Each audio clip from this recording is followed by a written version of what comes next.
Selamat mendengarkan podcast ini. Shalom saudara, kebenaran hari ini berjudul mencintai dunia. Mencintai dunia. Seseorang tidak akan pernah menemukan hadirat Allah dan hidup di dalamnya kalau masih memiliki hati yang mencintai dunia.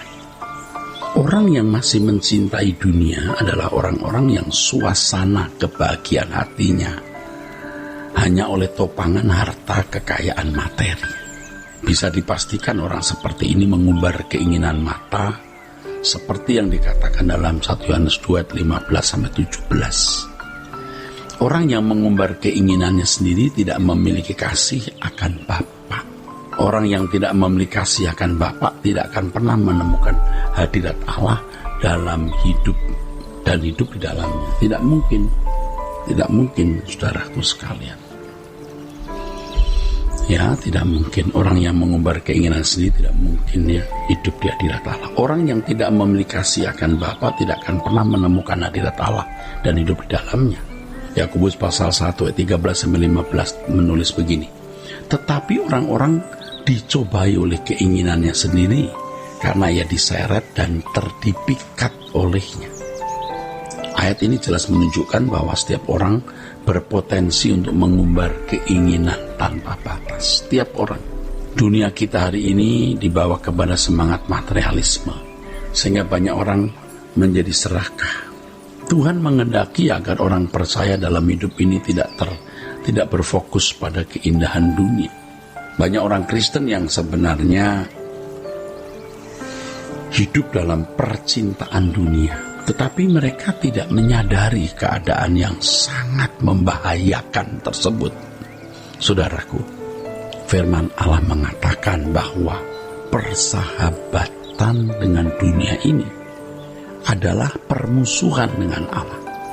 Jadi barang siapa hendak menjadi sahabat dunia ini, ia menjadikan dirinya musuh Allah. Yakobus pasal 4 ayat 1-4. Saudaraku, kalau seseorang menyadari bahwa dirinya adalah orang yang menumpang di bumi ini, maka ia dapat membuang semua keinginan terhadap kekayaan dunia ini. Kalau orang percaya sebagai penumpang di bumi ini, itu berarti ia tidak boleh merasa berhak memiliki sesuatu di bumi ini. Bagi kita yang penting adalah dapat menjalani hidup untuk disempurnakan seperti Bapa atau dikembalikan ke rancangan Allah semula, serta menolong orang lain mengalami hal yang sama. Itulah pelayanan yang sesungguhnya. Nah, keadaan kita sebagai orang yang menumpang di bumi adalah persiapan agar layak menjadi anggota kerajaan surga. Orang-orang yang tidak mengerti bahwa rumahnya ada di langit baru dan bumi baru akan berusaha keras bagaimana caranya memiliki kekayaan dunia. Orang-orang Kristen yang tidak mengerti bahwa rumahnya ada di langit baru dan bumi baru akan berusaha keras bagaimana caranya memiliki kekayaan dunia. Bagi mereka, kematian berarti hilangnya kesempatan menikmati kehidupan ini, termasuk kesempatan memiliki dan menikmati dunia ini. Ya, harus dipahami ini. Bagi mereka kematian berarti hilangnya kesempatan menikmati kehidupan dunia ini, termasuk kesempatan memiliki dan menikmati dunia. Ini bagi orang Kristen yang tidak mengerti bahwa rumahnya di langit baru bumi baru, maka takut mati dan merasa keberatan karena merasa bahwa hanya di bumi ini saja bisa menikmati kebahagiaan atau kesenangan. Itulah sebabnya selagi masih hidup di dunia, mereka berusaha untuk meraih sebanyak-banyaknya yang disediakan dunia bagi dirinya. Mereka tidak dapat membedakan antara kebutuhan dengan keinginan duniawinya. Sebenarnya sebagian besar orang Kristen memiliki gaya hidup duniawi tersebut, saudara. Mereka merasa tidak berdosa dengan gaya hidup yang salah tersebut. Sebab hal itu dipandang tidak menyalahi firman Allah. Tuhan Yesus mengatakan bahwa serigala mempunyai liang dan burung mempunyai sarang, tetapi anak manusia tidak memiliki tempat untuk meletakkan kepalanya. Ini berarti fokus hidup orang percaya tidak boleh ditujukan kepada kenikmatan hidup di bumi. Yesus mengajarkan bagaimana dirinya tidak memiliki kenyamanan seperti kenyamanan yang dimiliki manusia lain pada umumnya. Nah, kalau kita percaya kepada Tuhan Yesus, ya kita harus mengikuti jejaknya, saudara. Ya, jejak Tuhan Yesus ini di dalamnya termasuk prinsip serigala mempunyai liang, burung mempunyai sarang, tetapi Yesus tidak memiliki tempat untuk meletakkan kepalanya. Hidup bukan mencari kenyamanan di bumi, tapi hidup untuk bertumbuh dewasa sempurna seperti Bapa dan melakukan kehendak serta rencana Bapa. Ini standar hidup orang percaya. Pernyataan Yesus di Lukas 9 ayat 57-58 menunjukkan bahwa kehidupan di bumi adalah kehidupan untuk bekerja melayani Bapa. Dari kehidupan Tuhan Yesus selama di bumi, segala sesuatu yang dilakukannya hanya untuk menyelesaikan misi yang Bapa percayakan kepadanya. Nah, saudaraku, ini adalah kehidupan yang dipersembahkan sepenuh kepada Allah Bapa. Kehidupan yang dipersembahkan penuh kepada Allah Bapa.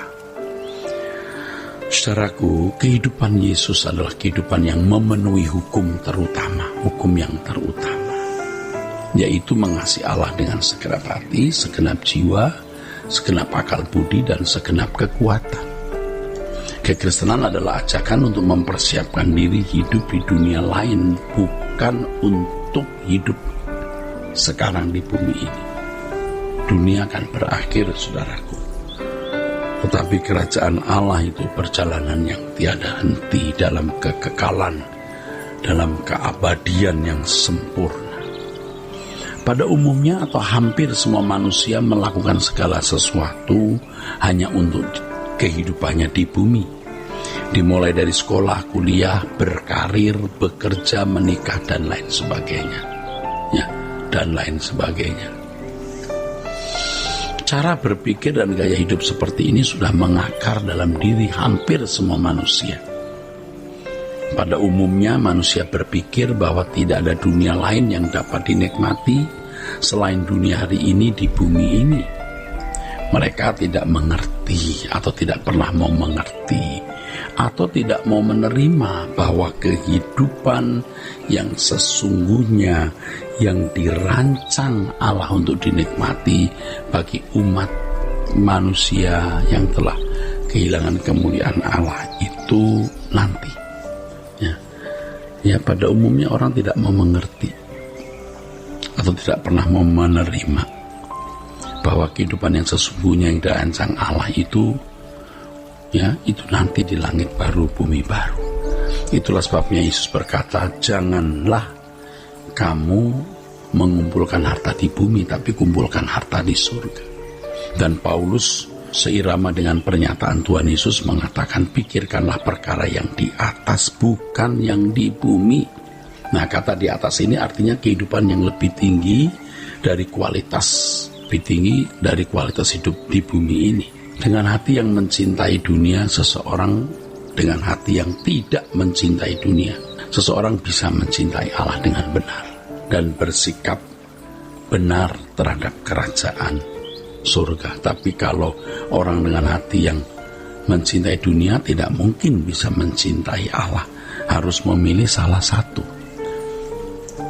Ya, kalau orang benar-benar tidak mencintai dunia tetapi mencintai Allah dengan benar dan bersikap benar terhadap kerajaan surga, maka ia dapat hidup di hadirat Allah. Jadi orang yang menemukan hadirat Allah adalah orang yang tidak mencintai dunia ini sama sekali. Ya, Tuhan memberkati saudara-saudara sekalian. Sola Gracia.